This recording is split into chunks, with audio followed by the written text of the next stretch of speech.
Assalamualaikum warahmatullahi wabarakatuh. Waalaikumsalam warahmatullahi wabarakatuh. A'udzu billahi minasyaitonir rajim. Bismillahirrahmanirrahim. Alhamdulillah wa syukurillah ala nikmatillah. Wassalatu wassalamu ala Rasulillah Muhammad ibn Abdillah. La haula wa la quwwata illa billah. Amma ba'da. Al-qurama wal fudala para alim ulama, susun wabil khusus kemudian guru-guru kita Habib Abu Bakar bin Abdul Qadir bin Abdullah bin Syekh Bakar bin Sadir, Habib Ahmad Ridho. Kita doakan mudah-mudahan beliau dalam keadaan sehat walafiat dan kesukaan sahibul bait Rasul Majlis Kanjeng Ustaz Mulia Negara Sabda Mulyaikum Sejamiah Salawat Burda Gantan Sati Mulia Kidin Allah. Bismillah, monggo sarangan rasakan rasa syukur kita datang Allah Subhanahu wa taala.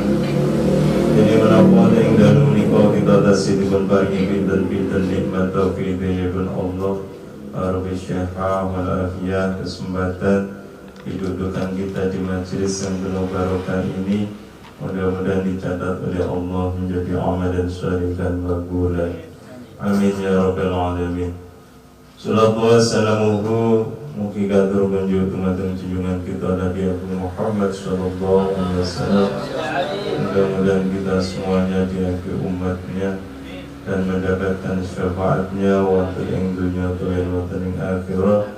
Syafaatul uzma, amin ya rabbal alamin. Bismillahirrahmanirrahim. Qala mu'allif rahimakumullah wa nafa'ana bihi wa bi ulumi fid dharain, amin ya rabbal alamin. Rabbi shrah li sadri wa yassir li amri wa hlul 'uqdatam min lisani yafqahu qawli, amin ya rabbal alamin. Hadisul awal yang kemarin kita baca, sekarang masih hadis yang awal tetapi kita baca tafsirnya. Kalau kita langsung insya Allah 40 pertemuan khatam, tapi kalau kita baca tafsirnya biar lebih mendetail insya Allah agak lama. Bismillahirrahmanirrahim. Faman kanat hijratu ilallah rasulih fa hijratu ilallah wa rasulih wa man kanat hijratu lidunya yusiba mimra'atan yungbiya fa hijratu ila ma hajara ilaihi. Rawahu Bukhari Muslim. Hadis yang awal ini adalah menerangkan tentang niat, yang mana kemarin ialah wa innama likulli imri'in ma nawa. Semuanya adalah tergantung daripada niatnya. Tentang bagaimana amal ini bisa soleh, amal ini bisa bagus ketika niatnya itu bagus. Ini adalah standarnya daripada amal kita. Maka yang niat itu dibagi menjadi 3 yang dibarengi kelawan amal. Yang pertama adalah al-awwalu yaf'ala dhalika khaufan minallahi ta'ala wa di ibadatul abidi. Yang pertama ialah ngamalnya seseorang karena dia takut kepada Allah. Ngamalnya seseorang yang dibarengi niat dan amal semata-mata karena takut kepada Allah, maka ini dinamakan ibadatul abid. Ibadai seorang hamba kepada Allah Subhanahu wa ta'ala. Seorang hamba dicontohkan seperti ketika kita punya majikan. Kalau kita tidak kerja kan tidak dibayar sama majikan. Atau kalau kita tidak kerja diamuk oleh majikan kita, berarti kita punya rasa takut kepada majikan. Ini adalah yang awal. Dia amal semata-mata karena takut kepada Allah Subhanahu wa ta'ala. Ini adalah amalnya abidun, orang yang menghambakan diri kepada Allah. Yang kedua, as-sani yaf'ala dzalika li talabil jannati wasawabi wadil ibadatu tijarah. Yang kedua, amalnya seseorang yang semata-mata dia beramal mengharapkan surganya Allah, mengharapkan pahala dari Allah, maka ini adalah ibadahnya ibadatu tijarah, ibadahnya seorang dagang. Jadi seorang dagang, aku ngamal ben aku untuk swarga, aku amal ben untuk ganjaran sama Gusti Allah. Aku baca Quran setiap satu kurut 10 kebagusan. Ketika dibaca di dalam sholat, dalam keadaan sholat, satu kurut 100 kebagusan. Nah ini adalah hitung-hitung amal seperti ini adalah amalnya ibadatul tijarah, amalnya seorang hamba tentang perdagangan. Jadi kira-kira aku ibadah ini bentuk surganya Allah. Keduanya bagus, lumayan sahih. Yang ketiga ialah as-salis wa yuf'ala dzalika haya'an min Allah Ta'ala wa ta'tiyatan bi'akil ubudiyah wa ta'tiyatan syukri wa ruya wa yura nafsa ma'a dhalik muqassiran wa yakunu ma'a dhalika qalbu khaifan li'annahu la yadri hal qabula amaluhu ma'a dhalika amla wa hadhi ibadatul ahyar.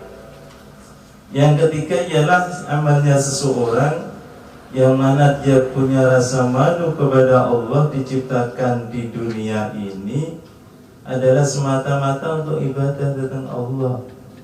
Wa ma khalaqtul insa wal jinna illa liya'budun. Allah tidak menciptakan aku, kata Allah, menungso lan jin kecuali untuk menyembah kepada Allah Subhanahu wa ta'ala. Semata-mata menyembah tentang Allah.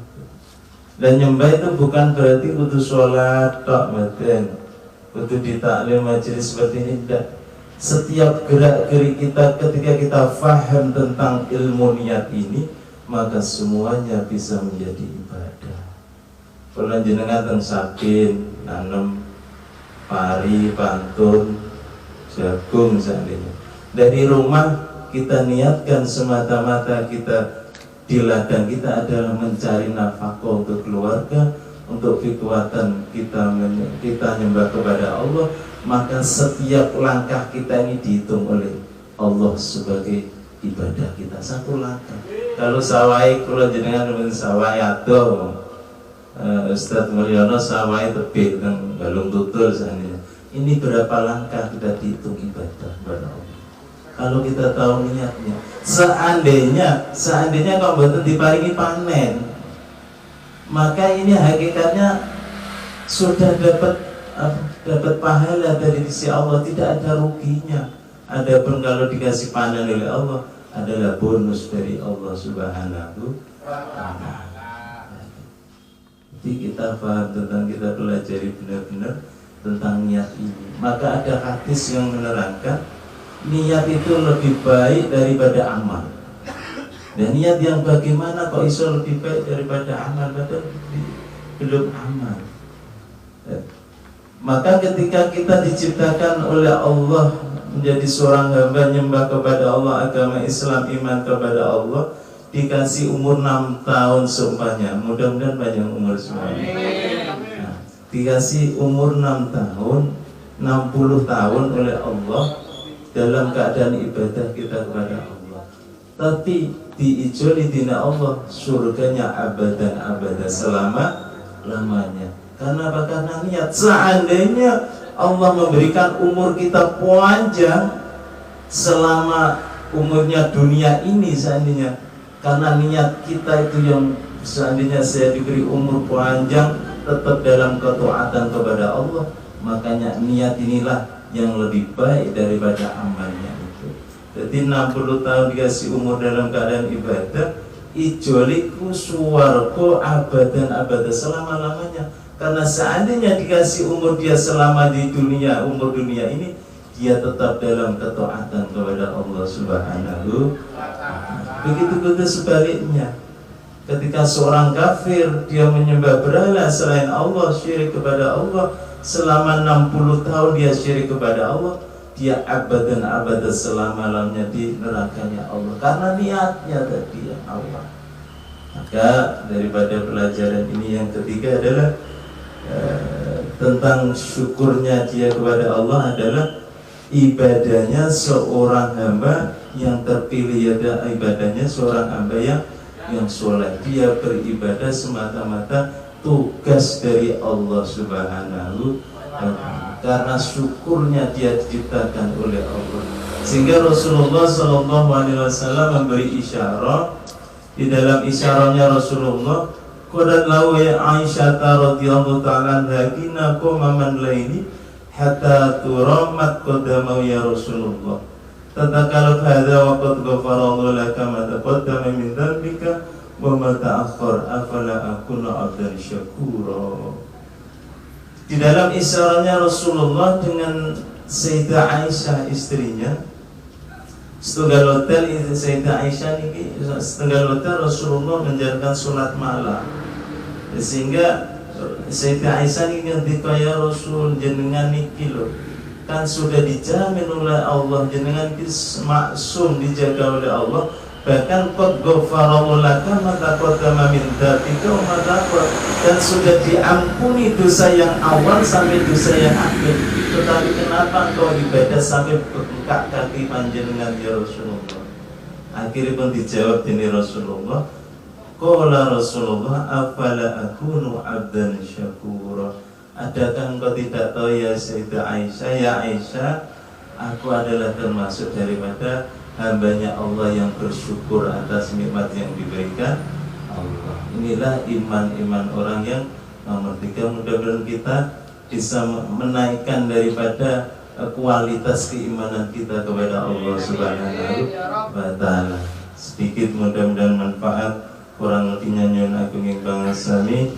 Ihdinas shiratal mustaqim. Wassalamualaikum warahmatullahi wabarakatuh.